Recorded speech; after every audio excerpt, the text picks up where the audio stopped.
राज्यामध्ये 20 लाख घरे बांधण्यासाठी मंजुरी देण्यात आल्याची बातमी राज्याचे मुख्यमंत्री देवेंद्र फडणवीस यांनी दिली। यामध्ये 13,29,678 नवीन घरे आणि मागील 6,37,089 घरांचा विस्तार होणार आहे।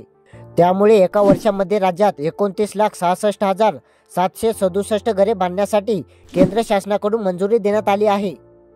या योजनेअंतर्गत तुम्हाला देखील लाभ घ्यायचा असेल तर तुम्हाला या योजनेसाठी काय कागदपत्रे लागणार आहेत, किती अनुदान आहे आणि कुठे तुम्हाला हा अर्ज करायचा आहे, याबद्दल आपण सविस्तरपणे माहिती करून घेणार आहोत। त्यामुळे व्हिडिओला शेवटपर्यंत नक्कीच बघा। प्रधानमंत्री आवास योजना ग्रामीण विभागाअंतर्गत ग्रामीण भागामध्ये 1,20,000 रुपये एवढे अनुदान प्रति लाभार्थी देण्यात येत आहे आणि डोंगरी भागामध्ये 1,30,000 रुपये एवढे अनुदान प्रति लाभार्थी देण्यात येत आहे।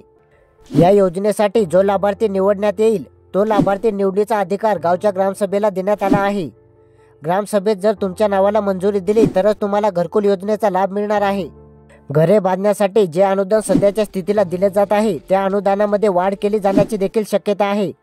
या संदर्भात मुख्यमंत्री देवेंद्र फडणवीस यांनी काही दिवसांपूर्वी माहिती दिली होती। घरकुल योजनेसाठी ग्रामपंचायत आणि पंचायत समिती येथे अर्ज करता येते, इतर कुठल्याही ठिकाणी अर्ज करता येत नाही। त्यामुळे हा अर्ज करण्यासाठी कोणकोणते आवश्यक कागदपत्रे लागणार आहेत हे काळजीपूर्वक नक्कीच बघा। घरकुल योजनेसाठी 7/12 उतारा किंवा मालमत्ता नोंदपत्र किंवा ग्रामपंचायत प्रमाणपत्र, तसेच जातीचे प्रमाणपत्र, आधार कार्ड, रेशन कार्ड किंवा निवडणूक ओळखपत्र किंवा विद्युत बिल लागणार आहे। त्याचबरोबर मनरेगा जॉब कार्ड आणि बँक पासबुकचे झेरॉक्स ही कागदपत्रे प्रधानमंत्री आवास योजनेसाठी लागणार आहेत।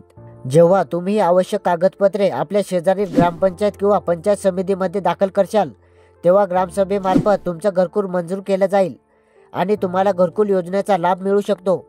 ही होती घरकुल योजनेसंदर्भातील महत्त्वाची माहिती। अशा प्रकारे शासनाकडून राबवण्यात येणाऱ्या प्रत्येक योजनांविषयी सविस्तरपणे माहिती मिळवण्यासाठी आपल्या शेतकरी समाधान या चॅनलला नक्की सबस्क्राईब करा। धन्यवाद।